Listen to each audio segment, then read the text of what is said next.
Hello students, this is me, Saurabh, English faculty of Mount Litera G School.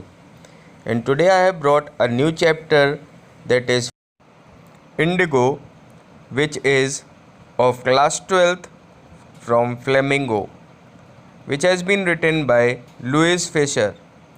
So let's begin with the chapter. Okay, this is all about the author Louis Fisher, 29th Feb 1896, 15th Jan 1970, was a Jewish American journalist.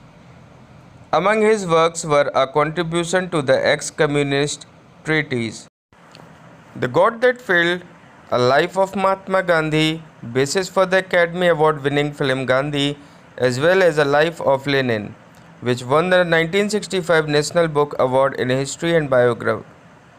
Some of the works by the writer are Gandhi and Stalin of 1947, The God That Failed, Contribution 1949, The Life of Mahatma Gandhi 1950, Stalin 1952, and The Essential Gandhi, Editor 1962. So this was the great achievements of the author which he wrote and were published in the given years. So now let's begin with the introduction of the chapter of Indigo, where we are going to study about Mahatma Gandhi once again. In this story, Louis describes Gandhi's struggle for the poor peasants of Champaran who were the sharecroppers with the British planters. They led a miserable life and were forced to grow indigo according to an agreement. They suffered a great injustice due to the landlord system in Bihar. Gandhi waged a war for about a year against their atrocities and brought justice to the poor peasants. So let's begin with the summary now. Louis Fisher first met Gandhi in 1942 at his ashram in Sevagram. He told him how and why he decided to disobey the British in 1917. Gandhi had gone to the December 1916 annual convention of the Indian National Congress in Lucknow, where he met a poor peasant named Rajkumar Shukla. He pleaded Gandhi to visit Champaran. Under an old agreement, the peasants of the Champaran district were sharecroppers. Rajkumar Shukla was one of them who was determined enough to accompany Gandhi everywhere till he fixed a date to visit his district. Impressed by the resolution of the peasant, Gandhi agreed to meet him in Calcutta and go with him to Champaran from there. After a few months, when Gandhi went to Calcutta, Shukla met him there and took him to Patna with him. There Shukla took him to meet with a lawyer named Rajendra Prasad, who later became the president of the Congress Party and of India. Rajendra Prasad was not there to welcome him, but the servants recognized Shukla as a sharecropper who needed help and let him inside the house with Gandhi, who was also considered another peasant. However, Gandhi was not allowed to draw water from the well as they thought that he was also an untouchable. Gandhi decided to go to Muzaffarpur to gather more information about the condition of the peasants in Champaran. He sent a telegram to Professor J.B. Kriplani of the Arts College in Muzaffarpur. When Gandhi reached the station, Kriplani was waiting with a large number of students. Gandhi stayed with Professor Malkani for 2 days and appreciated him for being courageous enough to harbor a person like him who was fighting for the country's freedom in spite of being a government official. The news of Gandhi's advent and his mission spread rapidly through Muzaffarpur and Champaran. Gandhi came to know that the lawyers were charging a fee from the peasants. Gandhi advised them against taking their cases to the law court, as he felt that all what was needed was to make them feel liberated from fear. Most of the arable lands in the Champaran district were divided into estates owned by Englishmen. who employed Indian tenants to work for them. The peasants were forced to be a part of a long-term contract to plant 15% of their land with indigo. When the landlords got to know that Germany had developed synthetic indigo, they compelled the sharecroppers to pay them compensation for being released from the 15% agreement. When the sharecroppers protested against this injustice and hired lawyers to fight for them, the landlords hired thugs. Meanwhile, the news of the synthetic indigo reached the illiterate peasants who had already signed and wanted their money back. Gandhi had arrived to Champaran at this point of time, and he decided to get his facts right before proceeding to do anything. He visited the secretary of the British Landlords Association, who refused to give information to an outsider, to which Gandhi replied that he was no outsider. Next, he called the British official commissioner of the Tirhat division, who advised Gandhi to leave Tirhat immediately. Gandhi proceeded to Motihari now, with several lawyers, where he was greeted by a vast crowd and found out that a peasant had been maltreated. He decided to pay a visit. On his way, he was stopped by the police superintendent's messenger, who warned him to leave the town.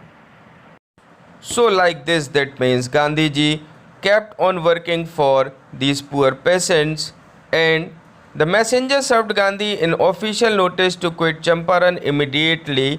Gandhi signed a receipt for the notice and wrote on it that he would disobey the order. He was summoned to court the next day. That night, Gandhi telegraphed Rajendra Prasad to come from Bihar with influential friends, sent instructions to the ashram, and forwarded a full report to the Viceroy. In the morning, Motihari was swarming with peasants. They had only heard that some Mahatma who wanted to help them was in trouble with the British authorities. So here Gandhiji was struggling hard for these poor peasants to save them from this spontaneous courage to support Gandhi and to stand up against the British marked the beginning of their freedom from their fear of the British. The officials were unable to handle the crowd without Gandhi's cooperation. Perplexed by this incident that served as a proof that the British would be challenged by the Indians, the prosecutor requested the judge to postpone the trial, but Gandhi protested against the delay and read a statement pleading guilty. He was in a conflicting state of being. On one hand, he did not want to set a bad example as a lawbreaker, and on the other hand, he had to follow his conscience, to stand up for his people. The magistrate asked Gandhi to furnish bail for 120 minutes during the recess, but Gandhi refused. Finally, the judge released him without bail. Rajendra Prasad, Brij Kishore Babu, Maulana Majhatul Haq, and other prominent lawyers had arrived from Bihar. Gandhi demanded that the lawyers should fight against the injustice if he went to jail. So, finally here Mahatma Gandhi decided each and everything, that how he have to work for these peasants and how he have to go against the law without breaking it. They thought that if a stranger like Gandhi was prepared to go to jail for the peasants, then it would be a shame if they did not contribute their bit.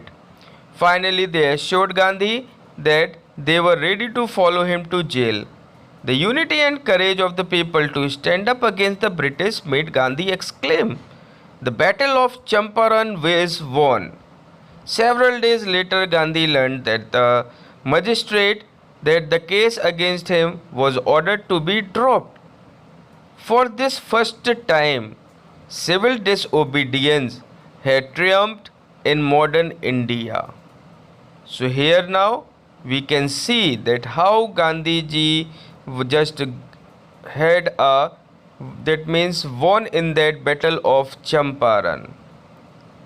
Now, Gandhi delved deep into the inquiry and collected relevant documents from the peasants, which led the landlords to protest violently. In June, Gandhi had four interviews with the lieutenant governor. The appointed commission consisted of landlords, government officials, and Gandhi as the only representative of the sharecroppers. Finally, the committee agreed to reimburse the peasants as a mountain of evidence was gathered against the planters who were growing indigo in their fields and were not giving that much of amount to the peasants. Everyone thought Gandhi would ask for the full refund, but to everyone's surprise, he only asked for 50% of the money that the landlords had illegally taken from the peasants. However, he finally settled for only 25%. Gandhi felt that the money was less important than the fact that the landlords had to submit to the peasants. They had to surrender their self esteem. Also, the peasants realized their rights and became more courageous to stand up against this British injustice, the people who came from outside and are ruling this country. So, within a few years, the British planters left their estates, as a result of which indigo sharecropping disappeared. Gandhi saw the cultural and social backwardness in Champaran and felt like doing something for its upliftment. He requested 12 teachers to teach the people at Champaran, two young disciples of Gandhi, Mahadev Desai and Narhari Parikh, and their wives volunteered for the work. Gandhi's youngest son Devdas and his wife also joined in. Kasturbai educated the village about ashram rules on personal cleanliness and community sanitation. So, Gandhi got a doctor to serve the community for 6 months. Castor oil, quinine, and sulfur ointment were available.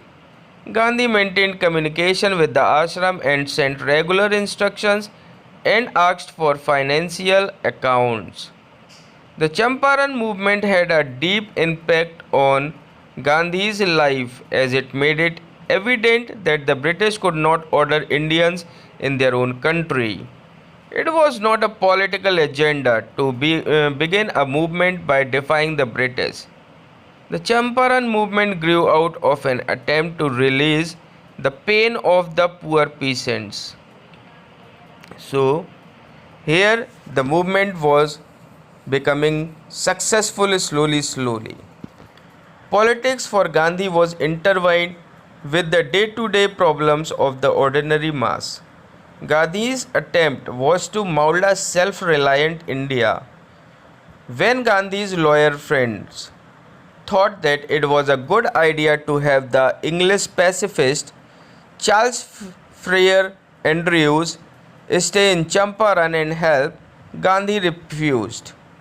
He said that having an Englishman by their side in the time when every Indian should be strong and self-reliant would just indicate the weakness of their minds. Rajendra Prasad proudly comments that Gandhi had successfully taught everyone a lesson in self-reliance.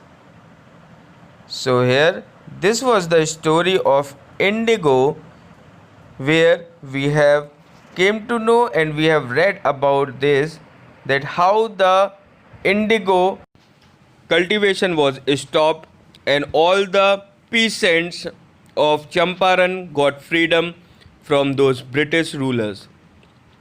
So now, like this, Gandhiji got success in his campaign, and like this, slowly the things started changing in that place with the help of Gandhi ji. Okay, thank you so much. Now we will meet again in the next video with few more points related to this chapter. So till then, stay healthy, stay safe and stay at home. Thank you so much.